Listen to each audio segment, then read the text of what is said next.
আসসালামু আলাইকুম। তৃতীয় শ্রেণীর এই যে 51 নম্বর পৃষ্ঠা আমরা অঙ্ক করা করবো, উপর নিচ পাশাপাশি গুণ। এটা দেখেন কীভাবে করব। আমরা শুরুতেই দেখি, আমরা প্রথমত আমরা এটাকে একটা জিনিস ভাববো। আমরা যেহেতু আপনারা ছোট বাচ্চাদেরকে পড়াবেন, ছোট বাচ্চাদেরকে আপনারা পড়াবেন, সেই হিসেবে খুব স্মুথলিভাবে পড়াবেন। কারণ কি দেখেন, এটাকে আমরা ধরবো এককের ঘর। এটাকে কত ধরবো? এককের ঘর। এটা হলো দশকের ঘর। এটা এককের ঘর যদি হয়, তাহলে এটাও এককের ঘর। এই এককের ঘর দিয়ে আমরা প্রথমে এককের ঘরকে গুণ করবো। যেমন 4 দুগুণে এখানে হলো 8।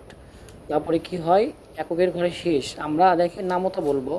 আমরা সব সময় নিচের নিচের সংখ্যা দিয়ে নামতা বলি। এটা কিন্তু আমাদের গুণ্য। আবার এটা কিন্তু আমার কি হয়, এটা আমার গুণকও হয়। খেয়াল করেন, গুণ্য যে সংখ্যা দিয়ে গুণ করে তাকে গুণক বলে, আর যে সংখ্যাকে গুণ করায় সেটা কিন্তু গুণ্য বলে। আমরা একসাথে অনেক কিছু শিখতে পারবো। আবার এটা এককের ঘর, এটা এককের ঘর, এটা হলো দশকের ঘর, এটা হলো এককের ঘর, এটা হলো দশকের ঘর। সবসময় খেয়াল রাখবেন, এটা এককের ঘর। এটা হলো প্রথমে ধরেন আমি এই অঙ্কতে দেখাচ্ছি, এটা হলো এককের ঘর, এ ক আর ক একক।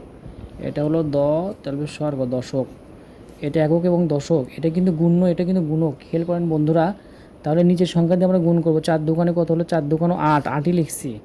এখন এই 4 দিয়ে যদি একের ঘরের পর্যন্ত বলি, 4 এককে 4 হচ্ছে, তাহলে এটাই দাঁড়ালো। এখন দেখেন নাম্বার 2-এ আমরা এই 4-এর ঘরের নামতা বলবো। আমি সবসময় বলেছিলাম যে নিচেরটা দিয়ে গুণক দিয়ে আমরা গুণ্যকে গুণ করার চেষ্টা করবো। তো 4-এর ঘরের নামতা যদি বলি, এখানে 1 আছে, তাহলে 4 এককে 4ই হবে।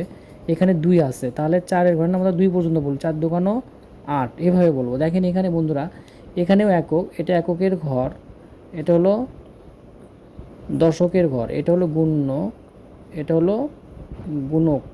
বিষয় হলো দেখেন 3 নম্বরে দেওয়া আছে, আমি নিচেরটা দিয়ে মানে এই সংখ্যা দিয়ে উপরে গুণক করতে বলছিলাম, মানে গুণ্য দিয়ে গুণক দিয়ে গুণ্যকে গুণ করতে বলছিলাম। এটা আমার এককের ঘর, এককের ঘর দিয়ে আমরা এই দুইটাকে গুণ করব। প্রথমে এককের ঘর দিয়ে এককের ঘরকে গুণ করব, তাহলে 3 দুগুণ হয় 6। এখন দেখেন এই এককের ঘর শেষ, এখন দশকের ঘরকে গুণ করব। এই গুণক দিয়েই কিন্তু এটাকে করব। 3 তিরিকে হলো আমার 9। তাহলে আমার 3টা অঙ্ক অনায়াসে হয়ে গেল, এগুলোও পারবো। দেখেন এটা কিন্তু আমার গুণক, এটা আমার গুণ্য, এটা একক, এটা আমার দশক। প্রথমে এককের ঘর থেকে সংখ্যা শুরু হয়। আবার একটা জিনিস দেখেন, যোগ বিয়োগ গুণ ভাগ সেটাই করেন না কেন, এককের ঘরের ডান পাশ থেকে শুরু করতে হয়। যোগ বিয়োগ গুণ ভাগ কোথায় থেকে শুরু করতে হয়? এককের ঘরের ডান দিক থেকে শুরু করতে। আমরা ডান দিক থেকে শুরু করতেছি। দেখেন এখানে দেখেন, তাহলে এই যে নিচেরটা দিয়ে মানে গুণক দিয়ে গুণ্যকে গুণ, এককের ঘর দিয়ে এককের ঘরকে গুণ করলে 2-এর ঘরের নামতা বলবেন, নিচে যেটা থাকে সেই ঘরের নামতা বলবেন। 2 দুগুণ 4, এখানেও তাই আছে, একই সংখ্যা 2 দুগুণ 4, এটা ইজিলি করতে পারবো। এখানে দেখেন, এখানে একটা মজার বিষয় আছে, যে কোনো সংখ্যার সাথে শূন্য গুণ করলে কিন্তু শূন্যই হয়। যে কোনো সংখ্যার সাথে শূন্য গুণ করলে শূন্যই হয়। তাহলে এককের ঘরে শূন্য, আমরা 2-এর ঘরের নামতা বলবো, 2 শূন্যকে শূন্য হয়। আমি কিন্তু আমার ভিডিওতে আমার চ্যানেলে শূন্যর ঘরের নামতা কীভাবে লিখতে হয় সেটা দেওয়া আছে, আপনারা দেখে নেবেন। শূন্যর ঘরের নামতা শিখতে হয়। এখন দেখেন এককের ঘরে শূন্য ছিল তাই শূন্য লিখছি, এখানে দশকের ঘরে 3 আছে, তাহলে আমরা এই 2-এর ঘরের নামতা 3 পর্যন্ত বলবো। 2 এককে 2, 2 দুগুণ 4, 3 দুগুণ 6 হয়ে গেল। এখন দেখেন এখানেও তাই মজার একটা জিনিস, শূন্য আছে, 3 শূন্যকে শূন্য, শূন্য দ্বিগুণ করলে শূন্যই হয়। এখানে দশকের ঘরে কত আছে? 2 আছে, 3 দুগুণ 6, একই অঙ্ক 2। আর সরি, এখানে দেখেন বিষয়টা দেখেন, এখানে 3 ছিল, এখানে নিচে 3 ছিল, আবার এখানে গিয়ে দেখেন নিচে 2 আছে, সো একই হবে। এবার আমরা 3-এর ঘরের নামতা বলবো।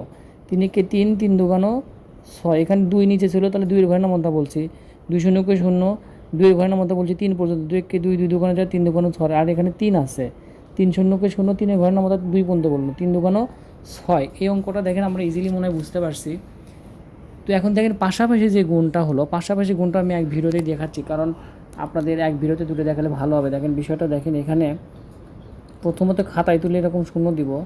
আমরা ধরেন আমি এখানে তুলতেছি, এখানে 34 গুণন 2 সমান দিলাম, 34 গুণন 2 সমান। এখন দেখেন এটা কিন্তু আমার গুণক, এটা গুণ্য, এটা আমার একক, এখানে দশক। প্রথমে এই এককের ঘরকে গুণ দিব, তাহলে এককের ঘরকে যদি গুণ দিই, 4 দুগুণ হয় হলো 8।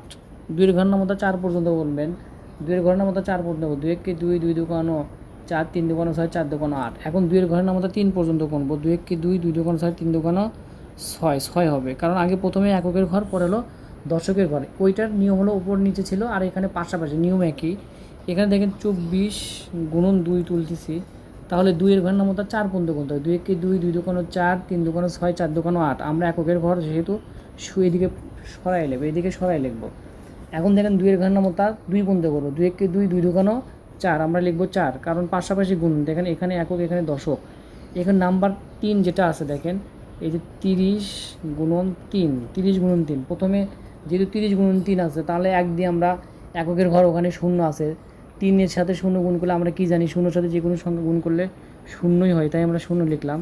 এখন দশকের ঘরে আছে কত, 3, দশকের ঘরে 3 আছে, তাহলে 3 যদি থাকে, 3-এর ঘরের নাম আমরা 3 পর্যন্ত গুনবো। 3 একে 3, ছোটো ছোটো বন্ধুরা তো আমরা যারা বড় তারা কিন্তু একবারেই গুনতে পারি, 3 3-কে 9।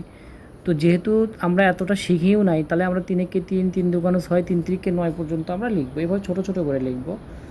আবার দেখেন এখন এখানে আছে 20 গুণন 4, 20 গুণন 4, আমরা যদি লিখি 20 গুণন 4, 4 দিয়ে শূন্যকে গুণ করলে এককের ঘরে শূন্য আছে, শূন্যই হবে। এখন দশকের ঘর আছে 2, 4 দুগুণ হবে 8। এইভাবে আমরা কিন্তু অঙ্কগুলো সলভ করতে পারি। তো বন্ধুরা, যদি ভালো লাগে ভিডিওটা অবশ্যই লাইক শেয়ার কমেন্ট আশা করি, এবং এবং আপনাদের যদি ভালো লাগে লাইক শেয়ার কমেন্ট আশা করি, এবং কে কোথা থেকে দেখছেন জানাবেন। আপনাদের ভিডিওটা ভালো লাগলেই আরও ভিডিও করার উৎসাহ জাগে। যাই হোক, সেটার কথা না। আসসালামু আলাইকুম, সবাই ভালো থাকবেন।